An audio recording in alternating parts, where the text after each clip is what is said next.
Sa mga katik vloggers, mga subscribers, bago tsaka luma, mga supporters, mga dumaan, dumalaw at bumisita sa channel, lahat ng mga viewers, secret viewers at silent viewers, magandang araw. So ito na yung part 2 doon sa ginawa nating electric fan, ano?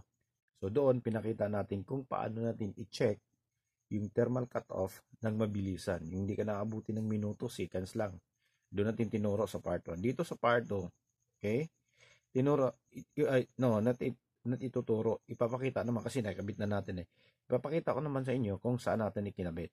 So ito, napapansin nyo, dito nang gagaling yung thermal cutoff natin sa ilalim na to. Okay? So, kapag dyan nasisira at kapag hindi mo alam yung tinuturo natin doon sa part 1 ng video natin, so babaklasin mo to lahat. Pwedeng mabulabog tong ibang mga wire dito. Ito, walang problema to dahil Hanabishi tong brand na to eh. Talagang copper yung mga nakalagay na wire dito. Yung mga bago ngayon ay aluminum na. So madaling maputol. Okay, kita nyo yung mga wire na maliliit oh. Okay, sa mga hindi nakakalam, yan ang mga minsan nadidisgrasya. So dadami yung trabaho kapag napuputol yan. Minsan pa naman, minsan yung iba hindi na nila makikita. So wala na, papalitan na nila ng motor kaya i-rewind na lang.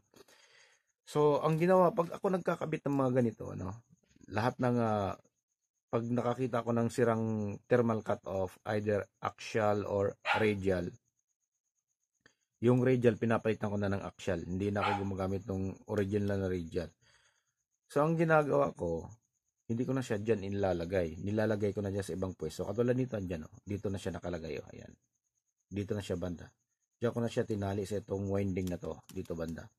So para hindi mahirapan tayo kapag bumalik. Kung babalik man to sa atin, hindi tayo mahirapan dahil hindi na tayo magbubukas dito. Okay? Hindi na tayo maghihinang dito kung ano yung gagawin natin dahil may wire na ayan, ini-extend natin. At dito na nakakabit yung thermal cutoff natin.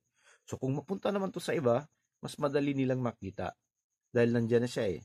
Ayun, tapos yung ginamit natin, hindi kulay itim. Yung ginamit natin yung kulay ay yung clear. Katulad ng mga ginagamit ng mga rice cooker. Okay? Ayan siya. Ayan. Yan yung ginamit natin. So, kapag nasilip nila dyan, makikita nila kaagad na merong thermal cutoff na nakalagay. So, hindi na sila mahirapan. Ulitin ko, babalik man yan sa atin, hindi na tayo mahirapan na magtatanggal dito. Hindi na tayo kakabahan na baka may maputol dito sa mga pinong wire na to dahil dito na natin siya nilagay. Kung sa iba naman mapunta, mas madali na rin kasi, ayan, nakikita na nila kaagad. So, ganun lang kapag nagpapalit ako ng mga ganitong pyesa ng electric fan, ano. So, hindi ko na pinapakita sa inyo kung paano natin ginawa dahil nga napakasimple nito. Tapos, ulitin ko, napakaraming mga kaibigan natin na napakagaling gumawa ng mga electric fans. Pwede kayo manood doon sa kanilang mga channel para may idea kayo kung paano. Yung sa atin, sinishare lang ko lang sa inyo kung paano yung mga tips. Okay? So, safe. Tapos mabilis at hindi ka na kukonsumo ng mahabang oras. Okay, so andito na lang tayo. So maraming salamat. God bless at bye-bye. Ito nga pala. Test nga muna pala natin bago tayo mag-bye-bye, no? Try natin. So para makita nyo.